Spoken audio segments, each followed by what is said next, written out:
This video references the newly spoiled 9th edition Tyranids Codex. You can check out a full review of the Codex by clicking on the link on the screen right here or down below in the video description. Enjoy!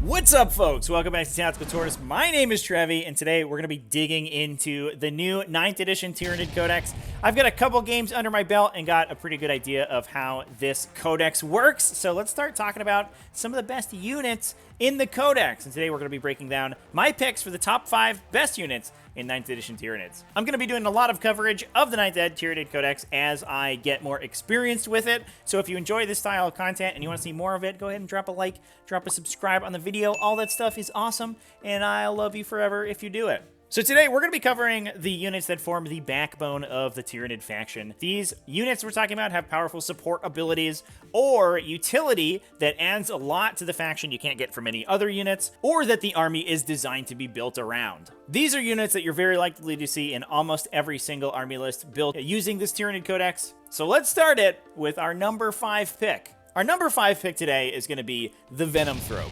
These guys are absolutely phenomenal for defending your army from ranged attacks, since they project a 6-inch aura of -1 to be hit with ranged attacks. Unlike their previous version, this aura is persistent regardless of the number of models remaining in the unit, meaning that even if they're down to a single Venomthrope, they're still going to affect anything in your army besides Titanic units. But not only that, they have a ton of other utility that's super useful. They're very good at bogging down enemies in melee, at the start of the fight phase being able to, on a 3+, make enemies fight last and pinging them for a mortal wound for their trouble, and once they're engaged in melee and an enemy unit tries to fall back, on a 4+, they can lock them in combat and stop them from retreating from you.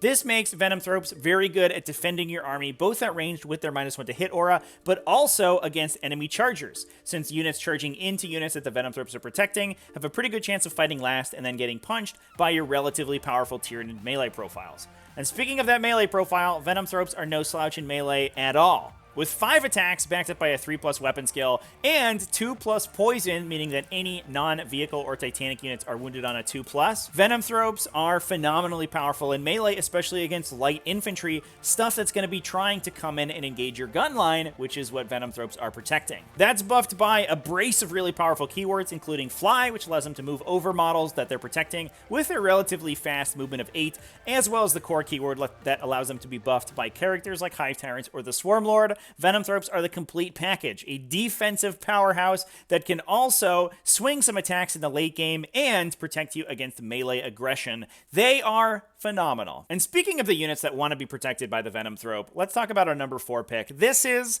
the Exocrine. Tyranid shooting is not what it once was, and in the 8th edition Codex, Tyranid artillery and long-range firepower was some of the best in the game in brief periods of time depending on the metagame. It's not quite as powerful as it was in that Codex, but the Exocrine is the poster child for Tyranid ranged damage output. This thing is an absolute tank, featuring toughness 8, 15 wounds, and an impressive 2+ armor save, with the ability to be buffed by upgrades like Dermic Symbiosis. That's all in service of a very powerful range attack, a 36-inch range, D3 + 6 shot, strength 8 AP4, 3 damage cannon. This gun can put a hurt on any profile. It is blast keyworded, meaning it can fire a full 9 shots at infantry units. With that strength 8 and 3 damage, it's very good at trading shots with enemy armored vehicles, and especially given its own very tough defensive profile, it will often be winning those shootouts. Combined with its symbiotic targeting ability that allows it to ignore cover as long as it moves slowly or remains stationary, the Exocrine is an absolute devastating unit at trading shots across the midline of the table. You can buff this even further with abilities like the Tyranid Prime Synaptic Imperative or the Observer Organism Stratagem, which triggers specifically on Exocrines, allowing them to ignore cover despite having moved their full distance and giving them exploding 6s to hit. Combo together, this potentially means that Exocrines get 2 additional hits on each of their hit rolls of 6, and if you have any ability to reroll, for example, the High Fleet Leviathan Adaptive trait, these guys can potentially be very consistent with their ranged attacks. Exocrines are a phenomenally solid ranged platform, and despite the fact that they're relatively slow, make up for that with the ability to be obscured by obscuring terrain and having a relatively resilient defensive profile. In addition to lacking the core keyword, the downside of the unit is that they have no efficacy in melee and can't even shoot their gun in melee since it is blast keyworded. But given how powerful Tyranids are with some of those defensive effects like we talked about previously with the Venomthropes, or the might of their Psychic Phase and Mortal Wound output, which we will talk about later in the video, that might not be that big of an issue.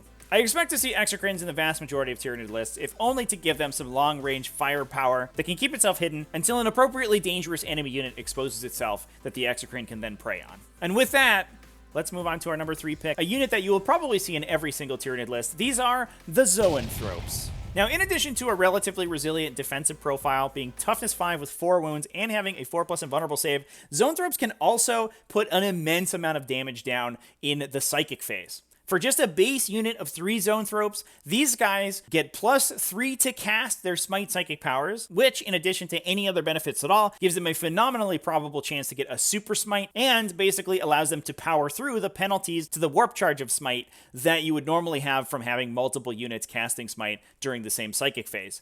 To make matters worse, once those Zoanthropes get that Smite off, they do an additional mortal wound for each model in the unit, meaning that a base unit of 4 Zoanthropes, which again is relatively difficult to kill with its toughness 5 and 4 wounds and an invulnerable save, will be casting it +3 and dealing D3 +3 mortal wounds, D6 +3 if it successfully gets that Smite off. Unfortunately, they don't extend the range of their smite, and they're not a particularly fast unit to begin with, which means that Zoanthropes may not be smiting immediately, but fortunately they can make up for that fact by also being able to cast support powers for the remainder of your army. Now, if that wasn't enough, the reason that Zoanthropes are going to be taken in a lot of Tyranid lists is the access to their Synaptic Imperative. Their Synaptic Imperative Warp Shielding provides a 4+ invulnerable save to monsters and a 5+ invulnerable save to any non-monsters within 6 inches of all of your Synapse creatures. This means that even a monster-heavy Tyranid army that's going to deploy right out in the open and allow your opponent to attack it can be relatively resilient against enemy alpha strikes, since you're able to trigger that imperative on the first battle round and have a good invulnerable save across the entirety of your army. Even your defensive models, like the Venomthropes we talked about earlier in the video, will be benefiting a little bit,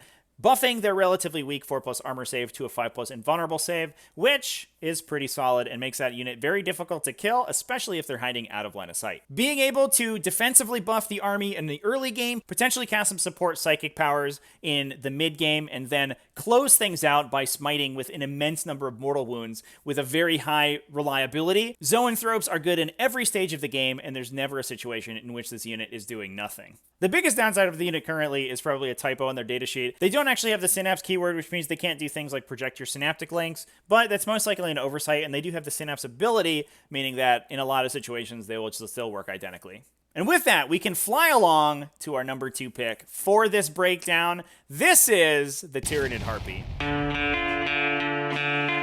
Harpies have gotten an immense glow up from their profile in 8th edition, which was really only good as an objective-grabbing unit in the Crusher Stampede Army of Renown. Fortunately for the Harpy, but unfortunately for the remainder of the game, Harpies have become an absolute monstrosity in the new 9th edition Tyranid Codex, featuring some of the most powerful ranged damage output as well as mortal wound output, all on an aircraft chassis. These aircraft feature a maximum move of 40 inches with the maneuverable ability, allowing them to pivot both at the start of their moves and sometime in the middle, making them as maneuverable as some other aircraft types, such as Archaeopters, a unit whose maneuverability and bombing runs have terrorized the metagame for months in the past. Harpies also retain that bombing ability, having exactly the same bombing rule as an Archaeopter Fuselage, but with the additional benefit that if you do not fly over any enemy units to bomb them, you can instead drop Spore Mine units to potentially bomb enemies in the future. These Spore Mines don't cost reinforcement points, you just get them for free and can place them in annoying positions like where your opponent would have to move into to hold objectives, forcing them to either take additional attacks onto the Spore Mines they don't necessarily want to, or take those mortal wounds for free. Even when they're not dropping Spore Mines, the Harpy does a potential of 10 mortal wounds, rolling a die for each model in the unit, or 6 dice for monsters or vehicles that they fly over, and dealing a mortal wound on a 4+ with no cap. There's just a cap on the number of dice that they can roll. But if that's not enough, Harpies also feature some immensely powerful damage output, with the ability to mount twin heavy venom cannons for 6 shots and strength 9 AP3 4 damage, alongside an 8-shot strength 5 AP1 stinger salvo. Unfortunately, Harpies are not core keyworded, but they can still benefit from things like synaptic imperatives, and using the adaptive physiology to make them a synapse creature does also provide the benefit of being able to gain access to those imperatives from anywhere on the table, meaning they could potentially be getting a 4+ invulnerable save from something like the Zoanthrope imperative or exploding 6s from the Tyranid Prime imperative. Combined with the ability to charge enemy aircraft while airborne or hover to charge enemy infantry with a Strength 6 AP2 2 damage melee attack, Harpies are good in basically every situation. The only downside is that they can't hold objectives, but if you're killing every enemy on the objective, that's not going to be that big of a deal. And with the potentially increased value of mortal wounds going on into the future, as we see factions like Harlequins become more powerful, Harpies are going to become that much more in demand. And speaking of demand, let's talk about our #1 pick. For this list, this is the best unit in Tyranids, in my opinion so far, and a unit that I believe every single Tyranid list should start with at least one of. This is the Tyranid Neurothrope.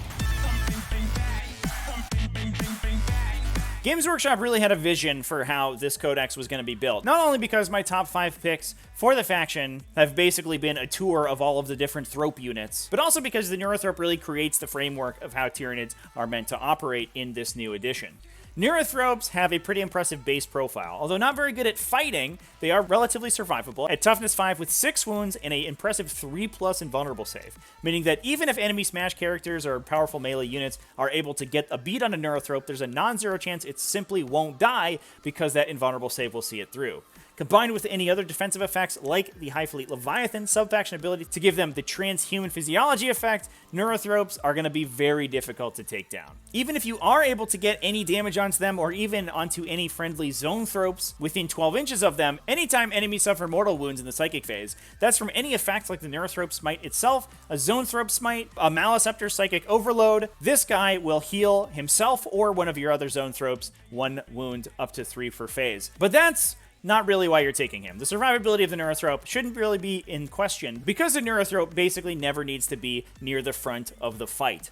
These guys are a psychic powerhouse. And because of the Tyranid's ability to chain their psychic powers using the synaptic link rules down the table, a Neurothrope can be casting their spells from the relative safety of your home objective or even your own table edge. They then just start bouncing those psychic powers to warrior units and hive tyrants that are between them and their final target, and can do so from relative safety and out of the range of any enemy psychic defense. Even if they had psychic defense, enemies would oftentimes not be able to stop these guys because of their Psychic Node and Warp Siphon abilities. Psychic Node gives +1 for Neurothropes to cast, and if you combo that with Warp Siphon, which allows them to roll 3d6 and discard one of the dice on either them or another High Fleet Psyker unit within Synaptic Link range, these psychic powers become that much more reliable. You can combo that with further abilities like the Resonance Barb Relic for +2 to cast, the Neurothrope's own Synaptic Imperative ability to give an additional +1 to cast and deny, and Synaptic Tendrils so that the Neurothrope can choose both itself with its Warp Siphon ability and another Psyker within Synaptic Link range to make your Psychic phase one of the most powerful in the entirety of the game. These guys will not only make your units like Maliceptors, Hive Tyrants, and other Zoanthropes more consistent at getting mortal wounds out with their Psychic Nukes or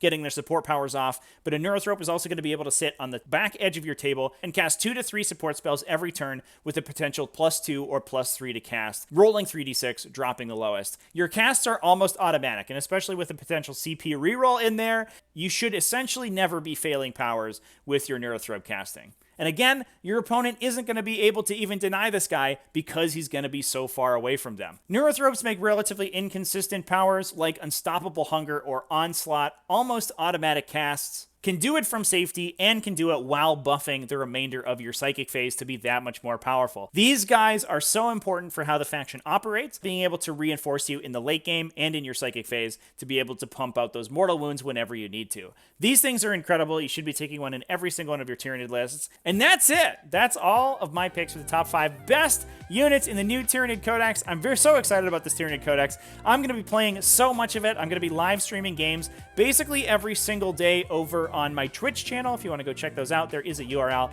down below if you want to watch me play those games. We also just played a game on Throwdown Thursday, if you haven't checked that out yet, featuring the new Tyranids versus the new Eldari. That was a super sick game, and I think showcased some of the super cool powers that Tyranids have access to. Let me know down in the comments what you thought about this tier list, if you have any additions or addendums that you would like to make. And with that, I'm going to go ahead and sign off. Thanks to everyone who watched the end of the video, especially the folks who support the channel, YouTube channel members, Twitch subscribers, Patreon Patreon members. All you folks are phenomenal. I love you. Remember to keep it classy, folks, and have happy wargaming.